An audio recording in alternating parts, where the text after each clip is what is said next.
Let's see, who's next? Senator Isaacson, you're next. Thank you, Mr. Chairman. Mr. Chairman, I was just thinking, I think you and I are the only two people in the room old enough to remember before there was an interstate highway system. I was born in '44, and we've all talked about the interstate highway system, but the reason Eisenhower proposed it was to evacuate the major population centers in the event of a nuclear attack because of Nagasaki and Hiroshima. It became the greatest economic catalyst for growth, and it created the New South. Atlanta wouldn't be Atlanta, and Florida certainly wouldn't be Florida if it wasn't for the interstate highway system, because nobody could get there. All those Yankees moved south, and we made a lot of money. We gave them a way to do that. But my point is this, and Mr. Moore made the point about pro-growth tax policy. Transportation improvements are pro-growth, and if you expand prosperity, you raise revenue not by raising rates, but raising economic activity. And I think Mr. Moore referred to that in his recognizing there is a role for a gas tax at the federal level, but not as the sole answer, not as the sole solution.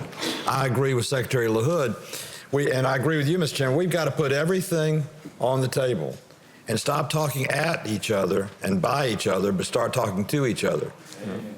At one point in time in this room today, in this hearing, and Senator Coates was right, every potential solution in collection has been mentioned. I mean, all we got to do is pull the trigger. And if we pull the trigger, not by picking them off one at a time like ducks in a shooting gallery, but instead put all the ducks in the tub and say, okay, what is the best formula to make transportation work in the 21st century, to raise prosperity, to make ease of transit easier, and to expand our opportunities? We have the chance to do it. But if we try and find one place to do it, we're going to make a serious mistake. Now, Secretary LaHood, it was a privilege and pleasure for me to serve with you in Congress and on the Transportation Committee. I have one loaded question for you. You're the only former Secretary of Transportation in the room and a member of Congress and talking about economic growth and opportunity.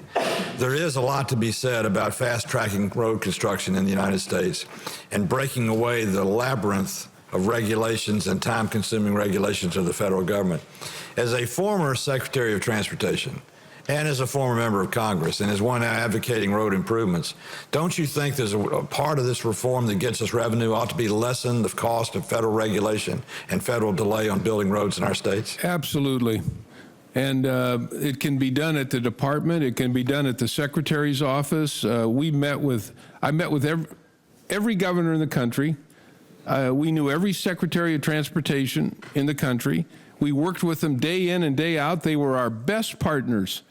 And when they brought egregious regulations and rules to us that didn't make any sense, we tried to get them changed to speed up the process so people could go to work and roads could be built. And it's possible and should be done. And if we do put everything on the table to solve the crisis, and it is a crisis that we're facing right now in terms of our Highway Trust Fund, should not that be part of the things we consider to contribute to the solution? Absolutely. Should be a part of the bill. Find the things that are egregious and get rid of them. I rest my case, Mr. Chairman. Thank you. Well, thank you.